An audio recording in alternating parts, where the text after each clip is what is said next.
ChatGPTni do'stlarim men bugun o'rgandim nima ekanligini. Bu juda ham yaxshi narsa ekan. Hamma narsada sizga yordam berar ekan.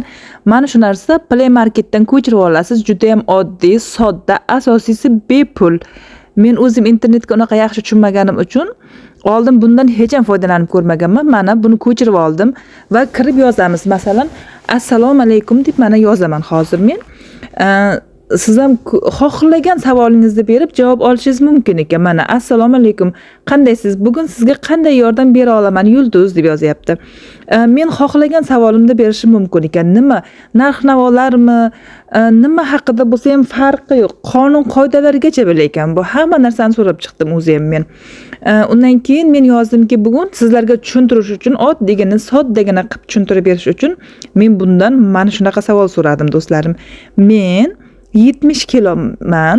Meni nima edi? 70 bo'yim 1.70 deb yozdim mana. Yozaman, bu menga taqillatib javob beradi. Hamma narsa juda ham aqlli. Lekin men undan yana nimani so'radim denglar. Bu uni bu yerga ekran zapis qilmasimdan oldin undan so'rab ko'rdim. Sen ham adashasanmi desam, albatta men ham adashaman. Men sun'iy intellektman. Men ham xato qilaman deb menga javob berdi. Bu ham adashar ekan, lekin bunga ham ishonib qolish kerak emas. Lekin bu juda ham aqlli. Hamma narsalarda maslahat beradi.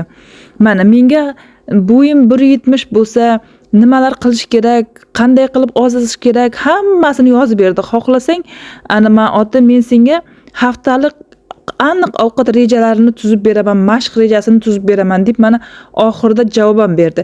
Endi men yana boshqa narsadan so'rayman. Nima desam, bu savol bo'ldi. Endi men Turkiyadaman o'zim mana. O'zbekistonda uylar narxi misol uchun. Uni so'radim, uni ham taqillatib chiqarib berdi. Siz qaysi davlatda bo'lsangiz, nimani so'rasangiz, bu juda ham aqlli ekan. Hammasiga javob beradi-da, yana hamma tilni biladi. Bir marta birinchi ko'chirganimda assalomu alaykum deb yozib tursam, arabchasiga taqillatib javob berdi. Do'stlarim, ana shunaqa narsa ekan. Bu kimga kerak bo'lsa, kimga foydali bo'lgan bo'lsa, juda ham xursandman. Siz ham albatta bundan foydalanib ko'ring. Agar video foydali bo'lgan bo'lsa, like bosib, menga obuna bo'lib qo'yishni unutmang. O'zim bilgan narsalarni men video qilib qo'yib boraman. Oddiy va sodda. Professionalniy emasdir, boshqa emasdir, lekin oddiy, sodda narsalar.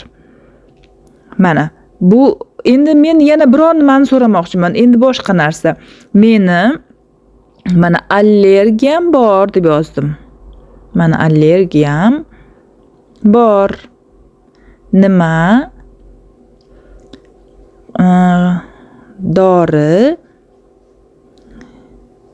ichsam bo'ladi. Mana. Bunga ham taqillatib javob beradi. Nima so'raysiz farqi yo'q. Hamma narsaga taqillatib javob beradi. Buni bilganlar bordir. Men buni bugun o'rgandim. Men tabriklanglar. Balki birovlar ustimdan kular, bilmayman. Mana aniq javob berdi. Oxiri senga kattakon rahmat deb yozdim. Shunaqa gaplar azizlarim, kimga foydali bo'lsa, albatta foydalanishlaring mumkin, bemalol. Videom foydali bo'lgan bo'lsa, like bosib qo'yasiz. Keyingi videolarimda ko'rishguncha siz Allohimga omonatsiz. Menga obuna bo'lib qo'yishni unutmang.